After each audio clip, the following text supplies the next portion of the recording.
तप नहीं रहा, दया नहीं रही। लोग छोटे छोटे स्वार्थ सिद्धि के लिए किसी दूसरे का कितना भी बड़ा अनिष्ट कर सकते हैं। शौच नहीं रहा, शौच माने पवित्रता। पहले घर घर में माताएं इतनी पवित्रता रखती थीं, किसी को जूता चप्पल पहन के घर में नहीं घुसने देती थी, जूता चप्पल बाहर उतारो। आज माताएं स्वयं जूता चप्पल पहन के ही भोजन और रसोई बना रही हैं। शौचाचार, पवित्रता का विचार ही लुप्त प्राय हो गया है। अपना बच्चा भी रसोई में बिना हाथ पैर धोए घुसने नहीं देती थी माताएं, क्योंकि जितना शुद्धता से पवित्रता से भोजन बनेगा, उस भोजन का जब ठाकुर जी को भोग लगेगा तो भोग ठाकुर जी का लगा के जब वो प्रसाद बुद्धि से पाया जाता है तो जैसा खाओगे अन्न वैसा ही बनेगा मन। मन की शुद्धता के लिए भोजन की शुद्धि अनिवार्य होती है, आहार शुद्धि।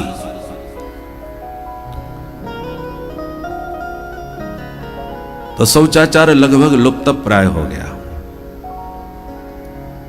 पहले मूर्खता की जो सबसे प्रथम पहचान मानी जाती थी वो क्या, कि हाथ में भोजन की थाली लेके भोजन करते करते घूमना चलना। एक बार कालिदास जी से महाराज भोज ने कह दिया, आइए मूर्ख राज। कालिदास जी महान विद्वान, वो रुके नहीं, बोले आपने हमसे मूर्ख कैसे कह दिया, मैंने मूर्खता का क्या काम किया। तो भोजराज ने कहा, अच्छा बताइए मूर्ख की परिभाषा क्या है। तो कालिदास जी कहते हैं, खादन्न गच्छामि हसन्न जल्पे गतम न सोचामि कृतम न मन्ये द्वाभ्याम तृतीयो न भवामि राजन किम कारणम भोज भवामि मूर्ख।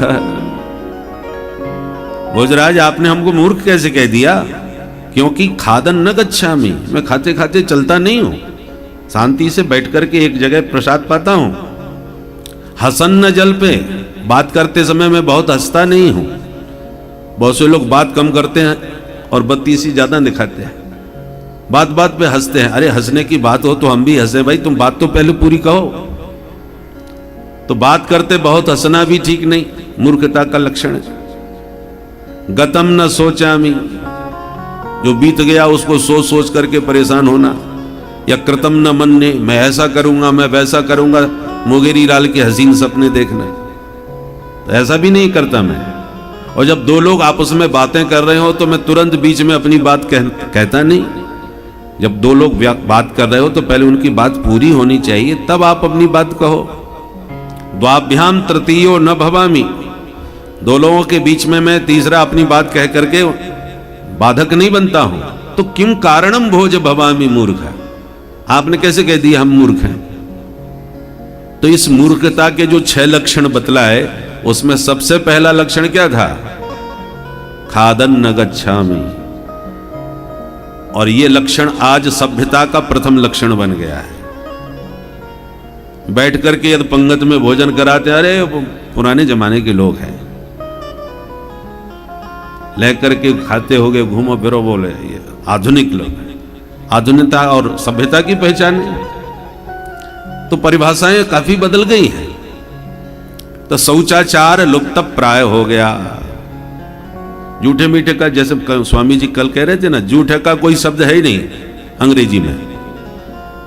अंग्रेजी में जूठन का कोई पर्याय नहीं है, शब्द नहीं है। ये केवल सनातन धर्म और हिंदू भारतीयता में है कि जूठन क्या है। आप जूठे मुंह भोजन कर रहे हो, किसी वस्तु को छोड़ो तो वो भी जूठी हो जाती है।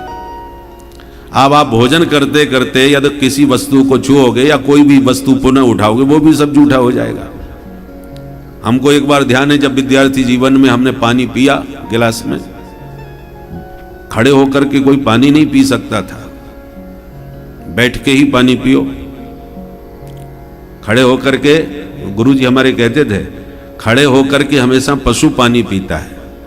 पशु यदि बैठ करके पानी पिए तो समझ लो वो अस्वस्थ है, ये उसका लक्षण है। वो हमेशा खड़े होकर ही पानी पिएगा। और पुरुष यदि मनुष्य यदि खड़े होकर पानी पीता है तो बहुत जल्दी वो रोगी होने वाला है। मनुष्य को हमेशा बैठ के पानी पीना चाहिए, बैठ के भोजन, बैठ के पानी ग्रहण करना चाहिए। तो पानी पी करके वो मुंह लगा के पानी पिया और जूठा गिलास हमने वहीं रख दिया जहाँ और भी बर्तन रखे थे स्वच्छ, वहीं पर हमने, गुरुजी ने सारे बर्तन हमसे मजबाए, ये सब अशुद्ध हो गए। तुमने अपना जूठा गिलास उन साफ बर्तनों के साथ रख दिया, ये बर्तन भी सब अशुद्ध हो गए। तो अशुद्ध क्या है? स्वच्छ होना अलग बात है और शुद्ध होना अलग बात है। तो स्वच्छता पर तो हम लोग विचार करते हैं, करना भी चाहिए, स्वच्छता भी आवश्यक है, पर स्वच्छता के साथ साथ शुद्धता का भी विचार करना चाहिए। शौचाचार जो विचार लगभग लुप्त प्राय हो गया, जूठे मीठे का कोई विचार ही नहीं। बहुत से लोग भोजन करते समय अपने थाली से उठा करके दूसरी की थाली में रख देते हैं, थोड़ा ज्यादा हो गया इसको रख लो। परोसने वाले की यदि उसने फुल्का या पूड़ी जो भी कुछ परोसी, यदि उसने आपकी थाली में स्पर्श करके रख दी तो वो उसका हाथ जूठा हो गया। महात्माओं के यहाँ इसको कहते हैं टकसार।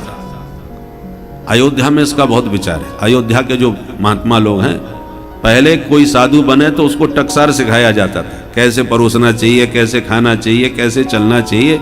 ये साधु समाज में पहले सिखाया जाता है।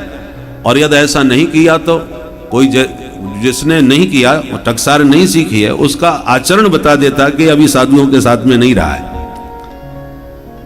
उसका आचरण या साधु के संग में रहा है तो उसका आचरण बता देता है कि हाँ, इसने साधुओं की टकसार सीखी है, समझी है।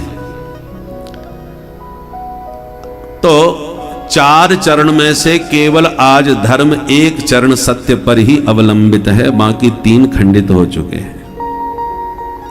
महाराज परीक्षित ने पहचान लिया, आप धर्म हैं और ये गौ माता साक्षात धरा देवी हैं, जो भगवान के परम धाम जाने के कारण, उनके श्री चरणों से दूर होने के कारण बिचारी खिन्न हो रही हैं, दुखी हो रही हैं कि प्रभु के वे पादारविंद हमको छोड़ के चले गए। पर धर्म और धरणी के पीछे ये धूर्त कौन पड़ा है? क्यों भाई, तुम कौन हो? तो वो हाथ जोड़ के बोला, महाराज मेरा नाम है कली, मैं कलयुग हूं। और कली का अर्थ होता है कलह। जिस घर में ज्यादा कलह है मानो कलयुग का वास है। महाराज परीक्षित बोले, दुष्ट तू हमारे राज्य में प्रविष्ट कैसे हो गया? निकल बाहर, बिना वीजा पासपोर्ट के तू आ कैसे गया हमारे देश में? कलयुग बोला, महाराज इस समय संपूर्ण भूमंडल पर आपका ही साम्राज्य है, मैं जाऊं तो कहां जाऊं?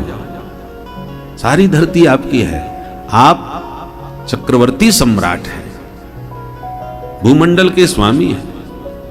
मैं मानता हूं महाराज मेरे अंदर बुराइयां तो बहुत हैं, कलेर दोष निधे, परंतु एक गुण तो मेरे पास ऐसा है जो कहीं नहीं मिलेगा।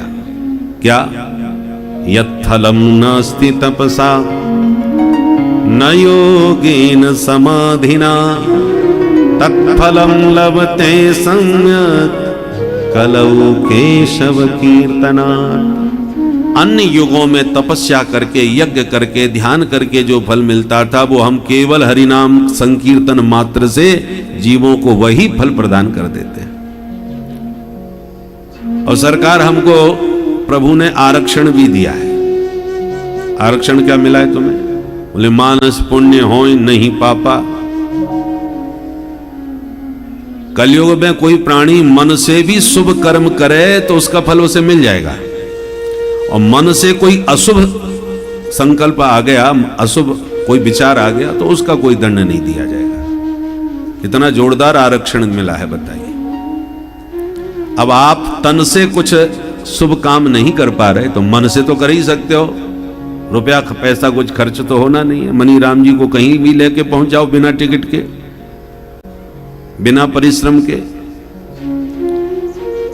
और पूरा पुण्य मिलेगा। चाहे बद्रीनाथ चले जाओ, वैसे तो यात्रा बड़ी कठिन है, बद्रीनाथ जाओ या अमरनाथ धाम जाओ, और मन से ही पहुंच करके वहां पर भोले बाबा को खूब दूध दही घी शहद चढ़ाओ, 56 भोग लगाओ,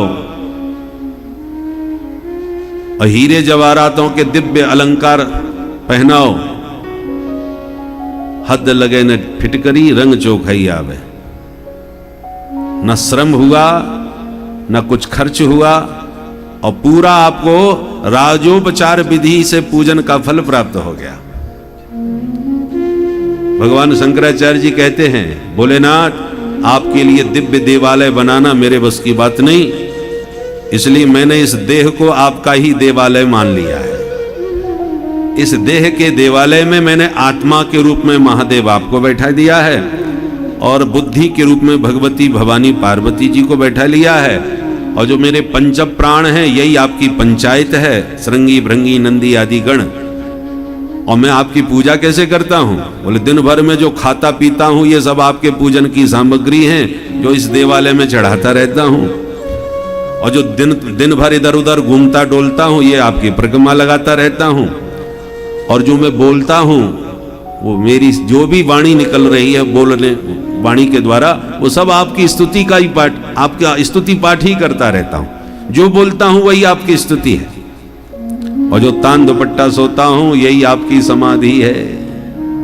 इसलिए हे महादेव इस शरीर से मैं जितने भी कर्म करता हूं ये सब के सब कर्म आपकी ही आराधना है।